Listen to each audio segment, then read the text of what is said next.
Just when you thought the Dallas Cowboys' wild season couldn't get any wilder, it took another turn today. The Cowboys have ruled out quarterback Trevon Diggs for Sunday's game against the Commanders after some kind of accident at his home. Either way, he's now in concussion protocol.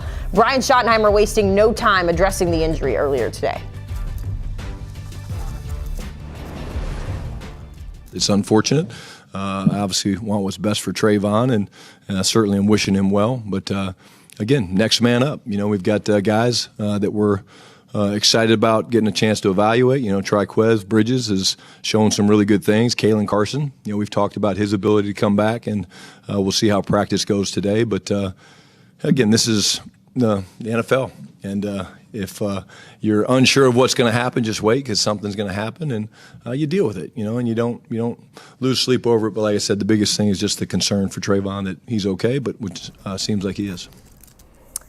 So the gambler and his Cowboys with another knock on that injury report. So bad news for the secondary. Good news, though, if you look at the top of the injury report, CeeDee Lamb officially listed as active. He has missed the last 3 weeks with a high ankle sprain, but he is good to go. In fact, he told reporters he technically could have played last week if he really wanted to, but either way, some good news on this list. The offensive line, still some question marks going forward, but trending in the right direction, at least for the offensive side of the ball. In Dallas, we know everything is bigger in Texas, including the problems at the Star. So let's break them all down with our Cowboys reporter, Garrett Podell. Garrett, we're going straight to the Trevon Diggs situation here. He is now in concussion protocol. We heard from Shotty. We are glad that he is okay. What more can you tell us about the reaction around the building and just on the status of Trevon Diggs in that defense?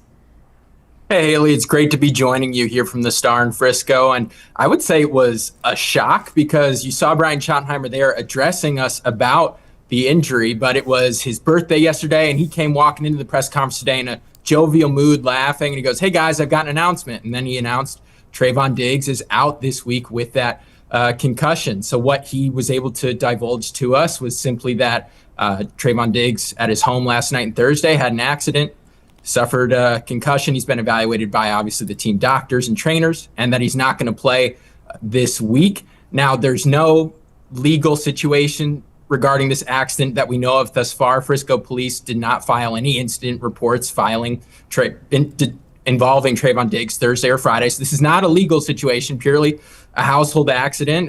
When walking down to the locker room after practice today, myself and local media, we ran into Stephen Jones, the team COO, and he said he had no comment on the injury other than Trevon is out for this game. Of course he had no comment, because why would he in a moment when we all want answers? A lot to follow there when it comes to Trevon Diggs.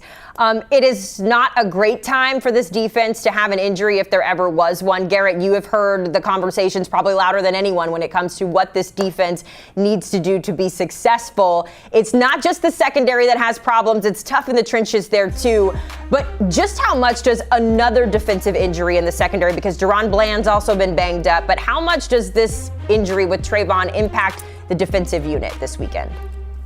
It's a great question, Haley, and I would say it certainly does have an impact for Dallas. Now, they're fortunate. Terry McLaurin, the Washington Commanders' #1 wide receiver, he was ruled out today with a quad injury, so they won't have to worry about him necessarily. But, I mean, it's just another blow for a defense that, as you can see, has really struggled. And the main issue, at least from what Brian Schottenheimer said on Monday, is communication, and that's been echoed by players all year long, including Diggs, including cornerback Kaiir Elam, who I would anticipate would slide into the starting lineup for Diggs this week. Elam's snap count has decreased over each of the last 3 weeks as Trevon's has increased. I know Trevon Diggs, he had the knee injury to start the year, but had clearly sort of shaken off the limitations there from that injury. So it's going to have a little bit of an impact, but Deebo Samuel questionable for Washington. So it's going to be really on the Cowboys to communicate really well. This is a team that, as Jerry Jones, when I had the chance to chat with him among local reporters on Tuesday, said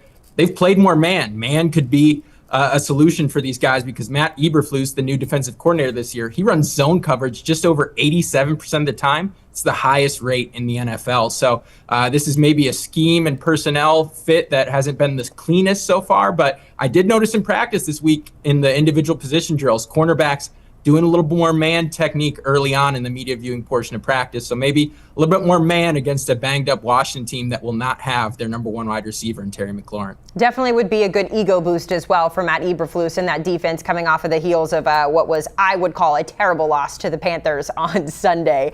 You mentioned Brian Schottenheimer celebrating his birthday yesterday. Happy belated, Shotty. He talked about the only gift being better than CeeDee Lamb being ready to go was actually his daughter surprising him at dinner last night. He told the local radio station there that it was a really exciting moment for him, but got to be pretty amped about CeeDee Lamb being back in the rotation there for the Cowboys, Garrett. Absolutely. He started practice yesterday yelling, that's the photo I took, saying, "This is my birthday present," and throwing his arm around CeeDee Lamb. So he was over the moon that Lamb is back in the lineup. And why wouldn't he? I mean, CeeDee Lamb in 2023, the last year he was fully healthy and quarterback Dak Prescott was fully healthy, led the NFL in catches with 135. So, I mean, when you get a dynamic playmaker like this back, it's, quote, electric. That's what Dak Prescott said yesterday after practice when speaking to him. And you know what he said, Hailey, because you've been around this team for a while, is that this is the best wide receiver tandem that he's ever had and the most versatile in terms of two number ones who could really move around the formation. He did throw a career-high 37 touchdown pass in 2021 when Amari Cooper was here and CeeDee Lamb was in his second year. But Dak said at that point in time, CeeDee was basically slot only, young. He said now George Pickens in the last 3 weeks, he's really moved all around the formation and really thrived. So he said having two playmakers like Lamb and Pickens who can line up anywhere, he said electric. So he's thrown 10 touchdowns, no picks the last 3 weeks. I don't know how much more electric you can get than that, but Dak certainly feels it can get better. Yeah, I was going to say it would only be more electric if the defense could follow suit, and then we could play complementary football like we always talk about in that building. I was thinking Amari CeeDee as the last, to your point, the last wide receiver duo that stood out to me. They brought in T.Y. Hilton a couple seasons ago, and while it wasn't that same 1-2 punch, he did bring a lot of excitement on the back half of the season. So I have mixed feelings about it, Garrett, only because George Pickens has been so much fun as a wide receiver one over the last couple of weeks. And I know that it was this big thing when we brought him in early in the season that it was going to be this 1-2 punch. But I'm just curious, Garrett, with CeeDee Lamb coming back, I know that it's been all jovial and they've been texting back and forth and they're rooting for one another. But I know these guys. They're competitors. You know these guys. They are competitors. Both of them are going to want targets. So I guess this is a good problem to have, but how big of a problem do you think it's going to be in terms of sharing the ball between George Pickens and CeeDee Lamb?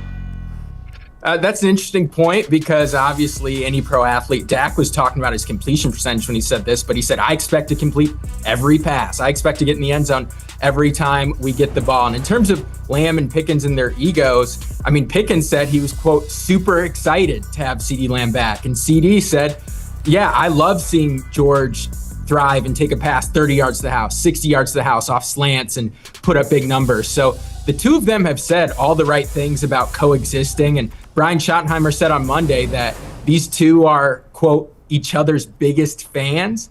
And so, you know, based on what everyone's saying here around the building, it really shouldn't be a problem. And I think it's a lot easier for CeeDee Lamb to make comments like that, considering he signed a 4-year, $136 million contract extension a year ago versus George Pickens. This is his contract year, but he was asked, would you like to re-sign here with Dallas after he co-leads the NFL in touchdown catches with 6, number 3 in the league in receiving yards? And he said, yeah, I'd be cool with it. And Dak said, I would certainly go to Jerry to speak about Pickens getting a deal done here and remaining here. And CeeDee Lamb said, yeah, I hope he gets his bag and I hope it's here.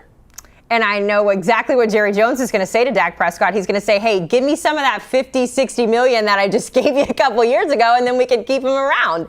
It is certainly interesting how much fun the offense is, how much not fun the defense is. But one of the more underrated storylines, Garrett, that we really haven't spent a lot of time talking about, and I say we, the national media, is the rotation of the offensive line that the Cowboys have dealt with this year. A lot of people aren't really clocking it because the offense has been so efficient.